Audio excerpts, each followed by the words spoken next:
បាទសូមជម្រាបសួរទៅកាន់បងប្អូនទាំងអស់គ្នាបាទថ្ងៃនេះខ្ញុំមានប្រធានបទពិសេសចង់ធ្វើការចែកម្លែកចាត់ជូនបងប្អូនទាំងអស់គ្នាទាក់ទងទៅនឹងការដាក់ជីចឹងដោយសារតែខ្ញុំបានជួបកសិករច្រើនគាត់សួរទៅលើការដាក់ជីតើការដាក់ជីនឹងយើងគួរដាក់តាមគល់ឬក៏យើងគួរតែបាញ់តាមស្លឹកអញ្ចឹងខ្ញុំនឹងធ្វើការឆ្លើយទៅ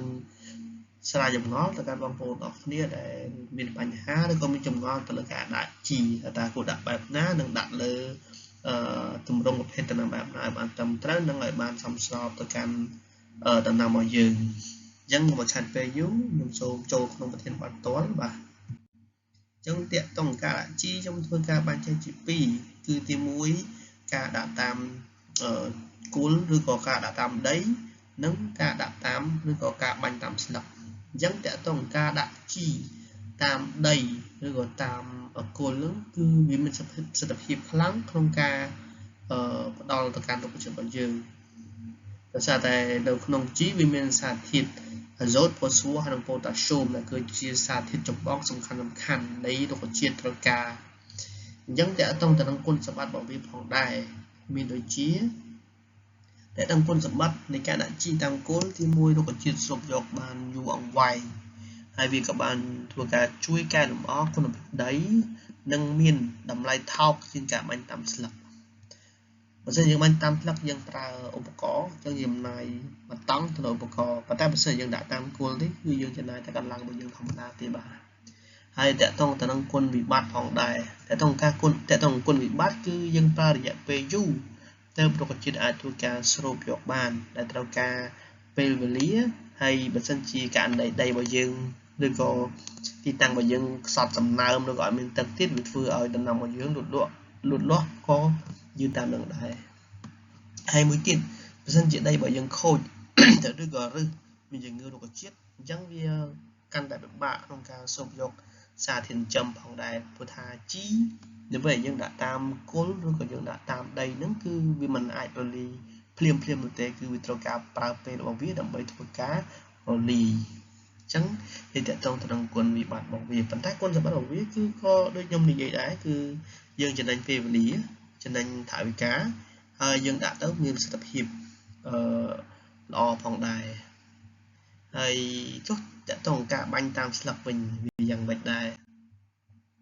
តកតងការបាញ់តាមស្លឹកហ្នឹងគឺយើងអាចហៅបានថាគឺជា foliar application ជាភាសាអង់គ្លេសបាទវាគឺជាវិធីសាស្ត្រជំនួយដែលផ្ដល់អាហារទៅកាន់កោសិការុក្ខជាតិផ្ទាល់ហើយតកតងទៅនេះផងដែរវាក៏មានគុណសម្បត្តិនិងគុណវិបត្តិផងដែរហើយបើតកតងនឹងប្រសិទ្ធភាពរបស់វាផងដែរគឺវាផ្ដល់សារធាតុចិញ្ចឹមក្នុងបរិមាណតិចតួចបំផុតពិសេសពួកមីក្រូសារពាង្គមីក្រូធាតុប៉ុន្តែរហ័សដូចជាធាតុស័ង្កសីធាតុបូរុនឬក៏ធាតុដែកផងដែរដែលវាផ្ដល់សារធាតុលឿនទៅកាន់រុក្ខជាតិរបស់យើងហើយតកតងទៅនឹងគុណសម្បត្តិរបស់វាផងដែរគឺវាមានដូចគ្នាអ្វីទាំងអស់គឺសុទ្ធតែមានគុណសម្បត្តិនិងគុណវិបត្តិតែក្នុងគុណសម្បត្តិគឺរុក្ខជាតិរបស់យើងស្រូបយកសារធាតុចិញ្ចឹមបានលឿនបានភ្លាមក្នុងរយៈពេលត្រឹមតែ20ឬក៏2ម៉ោងទៅ3ម៉ោងទៅតាមទម្រង់នៃរុក្ខជាតិនៃស្លឹករុក្ខជាតិផងដែរបើមិនជាប្រភេទស្ពៃគឺវាលឿនបើមិនជាប្រភេទម្ទេសក៏វាប្រើរយៈពេលអាចថា1ម៉ោង2ម៉ោងបើមិនជាចេកអាចថា3ម៉ោង4ម៉ោងយ៉ាងទៅតាមទម្រង់ស្ទាប់នៃរុក្ខជាតិរបស់យើងផងដែរហើយតកតងទៅនឹងការបាញ់ហ្នឹងគឺយើងត្រូវសង្កេតឬក៏យើងមើលទៅលើអាកាសធាតុផងដែរមិនចេះតែបាញ់ទេបើមិនជាអាកាសធាតុស្ងួតល្អមិនមានខ្យល់បក់យើងបាញ់ទៅប្រសិទ្ធភាពល្អប៉ុន្តែបើសិនជាយើងបាញ់ក្នុងដំណាក់កាលក្នុងកំឡុងពេលមានភ្លៀងគឺមិនលើកទឹកចិត្តឲ្យបាញ់ទេបើថាពេលដែលយើងបាញ់ទៅពេលភ្លៀងមកគឺអាសារធាតុជីដែលយើងផ្ដល់ទៅកាន់ស្លឹកនេះគឺវាមិនអាចជាប់នឹងស្លឹកទេនៅពេលដែលស្លឹករបស់យើងអត់ជាប់ទេវានឹងជ្រុះវានឹងហូរតាមទឹកអញ្ចឹងធ្វើឲ្យយើងខាតតង់ហើយតកតងទៅនឹងគុណវិបត្តិផងដែរគឺវាមានដូចគ្នាគុណវិបត្តិគឺវាមិនអាចឲ្យផ្ដល់អាហារបានច្រើនដូចជាការដាក់តាមដីទេដោយសារតែវាជាប្រភេទជីទឹកជីរលាយលឿនអញ្ចឹងវាផ្ដល់ភ្លាមរុក្ខជាតិស្រូបភ្លាមហើយប្រើបានតែរយៈពេលខ្លីគឺវាអស់សារធាតុរបស់វាហើយការបាញ់គឺរបស់បាញ់ខ្លាំងច្រើនពេកបើសិនជាករណីដែលយើងប្រើបរិមាណច្រើនពេកវាអាចធ្វើឲ្យស្លឹករបស់យើង nghiនឹងឆេះផងដែរវាលាកព្រោះថាជីវាក្តៅបើសិនជាករណីដែលបងប្អូនប្រើដូចជាប្រភេទអ៊ុយរ៉េដូចបងប្អូនដឹងថាអ៊ុយរ៉េវារលាយលឿនអញ្ចឹងបើសិនជាបងប្អូនប្រើបរិមាណលើសលប់ពេកដំណាំរបស់យើងប្រកបណាស់ស្លឹករបស់វានឹងអត់លួយហើយបើសិនជាបងប្អូនអត់ជឿទេបងប្អូនអាចសាកយកអ៊ុយរ៉េមកក្តាប់បាញ់លើស្ពៃបងប្អូនទៅឬក៏ទៅគួនក៏បានដែរបាញ់សាកលេងទៅឃើញថាប្រសិទ្ធភាពរបស់វាខ្លាំងប៉ុណ្ណាបាទ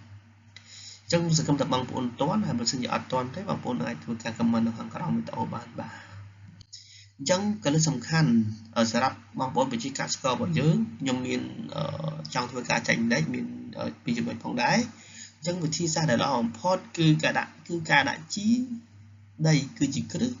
ហើយការបាញ់ថ្នាំស្លឹកហ្នឹងឬក៏បាញ់ជីតាមស្លឹកហ្នឹងគឺជាជំនួយអញ្ចឹងរុក្ខជាតិវាត្រូវការជួយឬសម្រាប់ទប់ឲ្យដើមរឹងមាំដើមត្រង់ហើយស្លឹកគឺមាន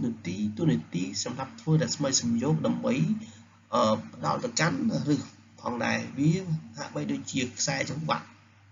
បតាក់គ្នាផងដែរបើសិនជាឬល្អអត់មានស្លឹករុក្ខជាតិមិនអាចលូតលាស់បានទេស្លឹកល្អឬខ្សោយក៏មិនអាចលូតលាស់បានល្អដែរបាទអញ្ចឹងបើសិនជាចង់ឲ្យ